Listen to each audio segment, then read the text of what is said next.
নমস্কার বন্ধুরা, garden of ড্রিমসে আপনাদের সকলকে স্বাগত জানাই। বন্ধুরা, আজও একটা নতুন ইউনিক ভিডিও নিয়ে আপনাদের সামনে বন্ধু চলে এসেছি। বন্ধু, আজকে বলবো যে বিভিন্ন রকম যে দানা আপনারা পোতেন, সেটা লঙ্কা হোক, সেটা বেগুন হোক, সেটা উচ্ছে হোক, কিংবা সেটা আপনার টমেটো হোক, এই যে বিভিন্ন রকম দানা আপনারা যে পোতেন সেই সম্বন্ধে বন্ধুরা আজকে আপনাদের আমি বলতে চলেছি। বন্ধু, দেখতেই পাচ্ছেন, এটা আছে বেগুন বন্ধুরা, এটা আছে লঙ্কা, এটা আছে বেগুন বন্ধুরা। দেখুন সবকটা গাছ এই যে পরপর পরপর যে আমাদের এই আছে, দেখতেই পাচ্ছেন যে আমরা কিভাবে আসলে এই গাছ তৈরি করি তারই একটা আজকে কৌশল আপনাদের কিন্তু জানিয়ে দেবো। বন্ধুরা, আর একটা কথা বলে রাখি, আপনাদের যদি কোনো রকম নতুন কোনো গাছের যদি প্রয়োজন হয় বা কোনো গাছ যদি আপনাদের প্রয়োজন হয়, সেক্ষেত্রে বন্ধুরা অবশ্যই আমাকে কমেন্টসে জানাবেন। এবং যদি কোনো গাছের বীজ আপনাদের প্রয়োজন হয় যে এই গাছের বীজ লাগবে, বা আপনার ধরো অল্প কিছু জায়গা আছে সেখানে দেখা যাচ্ছে আপনারা লঙ্কা গাছ লাগাতে চাচ্ছেন বা আপনারা টমেটো গাছ লাগাতে চাচ্ছেন, সেক্ষেত্রে কিন্তু বন্ধুরা আমাকে কিন্তু কমেন্টসে জানাবেন। বন্ধুরা অবশ্যই আপনারা কিন্তু যে বিভিন্ন টাইপের যে গাছ আপনারা কিন্তু আমার কাছ থেকে পেয়ে যাবেন। আরেকটা কথা বলে রাখি বন্ধুরা, এই যে গাছের যে নানান রকম সমস্যা, হয়তোবা সব সমস্যার কথা হয়তোবা যে ভিডিও করছি, যে বিভিন্ন ভিডিও যাচ্ছে, সবটাই তো বলা সম্ভব না, তাহলে ভিডিওটা অনেক লেন্দি হয়ে যায়। সেই জন্য বন্ধুরা সব কমেন্টসে সবটা আমরা বলতে পারি না। এবার যদি কিছু থেকে যায়, আপনাদের দেখা যাচ্ছে পার্সোনালি গাছের একটা কোনো সমস্যা হচ্ছে, সেই সমস্যা আপনারা হয়তোবা আমার ভিডিওতে হয়তোবা নেই, আপনারা চাচ্ছেন হয়তোবা সেই সমস্যাটা সমাধান করার জন্য, সেক্ষেত্রে বলবো বন্ধুরা আপনারা কিন্তু অবশ্যই আমাকে কমেন্টস করবেন বন্ধুরা, এবং আমি কমেন্টসে কিন্তু আপনাদের আমি এই সমস্যা কিভাবে সমাধান করা যাবে সেইগুলো কিন্তু আপনাদের আমি বলে দেবো।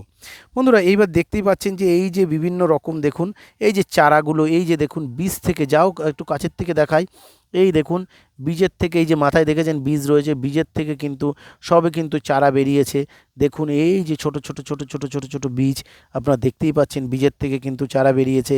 এই চারাগুলো কিন্তু বেশ বড় হয়ে গেছে, দেখতেই পাচ্ছেন বেশ অনেকটা বড় হয়ে গেছে চারাগুলো। এগুলো কিন্তু সবে কিন্তু বেরোচ্ছে আর কি। আপনারা দেখুন, লক্ষ্য করুন যে সুন্দর, দেখুন এই যে দু একটা বেরিয়েছে, আর এই যে ছোটো ছোটো ছোটো ছোটো বেরোচ্ছে, এইটাও একই রকম দেখুন বন্ধুরা বেরোচ্ছে। এটা তো দেখুন মাথায় সব মানে যে বীজগুলো ছিল, সেই বীজগুলো দেখুন যে এটা কালারিং, সেই কালারিংটা কিন্তু বোঝা যাচ্ছে। আপনারা দেখলেই বুঝবেন যে সুন্দর যে একটা কালারিং রয়েছে, সেই কালারিং কিন্তু বোঝা যাচ্ছে। দেখতেই পাচ্ছেন যে কিভাবে ছোট এই মানে বীজের থেকে ছোট গাছ সৃষ্টি হয়, এবং এই ছোট গাছের থেকে কিভাবে বড় গাছ সৃষ্টি হবে সেই সম্বন্ধে কিন্তু আজকে আপনাদের বলতে চলেছি।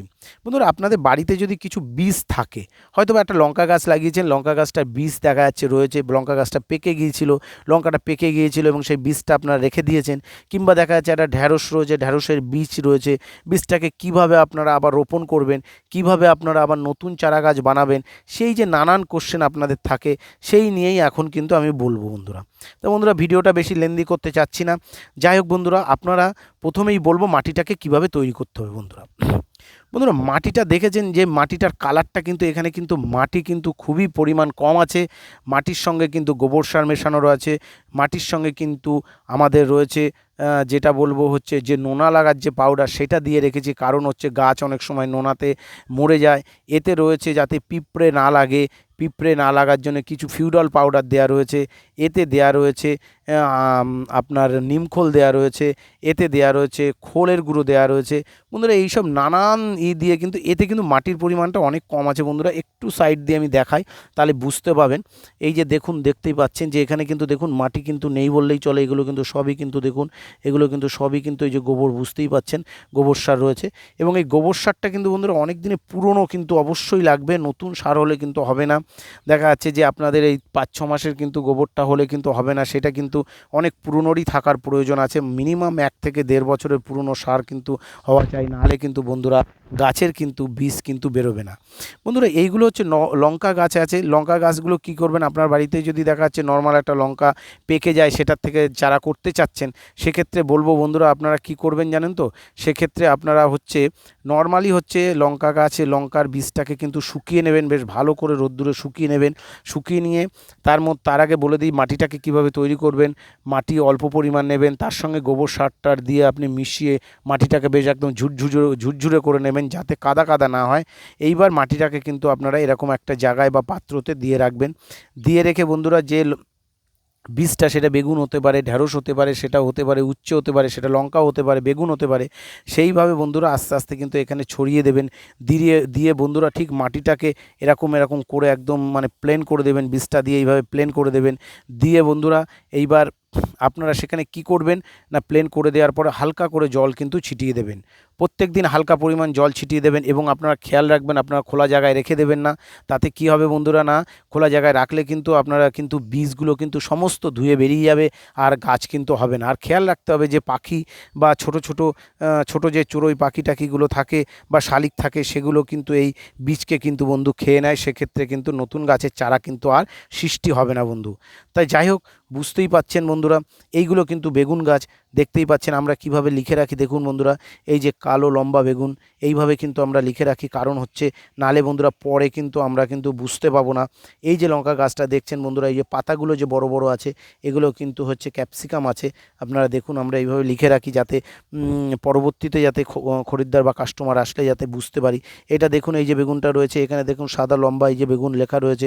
এখানে লেখা রয়েছে এই যে গোল সাদা বেগুন, যেগুলো আমরা মাকড়া বেগুন বলি। হ্যাঁ, এগুলো মানে এই যে বিভিন্ন রকম যে বেগুন দেখছেন, লঙ্কা দেখছেন বন্ধুরা, এইভাবেই কিন্তু আপনাদের যদি বিভিন্ন গাছের যদি প্রয়োজন হয়, অবশ্যই কিন্তু আমাদের সঙ্গে যোগাযোগ করবেন, কমেন্টসে জানাবেন। তাহলে কিন্তু আপনারা কিন্তু বন্ধুরা নানান ভ্যারাইটিস বীজ পেয়ে যাবেন, অ্যাজ ওয়েল অ্যাজ আপনারা কিন্তু গাছও কিন্তু পেতে চলেছেন। এবং এই সম্বন্ধে যদি আরও আপনাদের কোনো কোশ্চেন থাকে, অবশ্যই বন্ধুরা আমাকে কমেন্টসে জানাবেন। সেক্ষেত্রে কিন্তু বন্ধুরা আপনারা এই কমেন্টসের কিন্তু আমি রিপ্লাই দেবো এবং আপনাদের মানে এই যে নানান সমস্যা, সেই সমস্যা থেকে কিন্তু আপনাদের কিন্তু সমাধান পেতে চলেছেন। যাই হোক বন্ধুরা, থ্যাংক ইউ, সবাই ভালো থাকবেন। আমার চ্যানেলকে যদি ভালো লেগে থাকে, অবশ্যই আপনারা সাবস্ক্রাইব করে বেল আইকনে ক্লিক করবেন বন্ধুরা।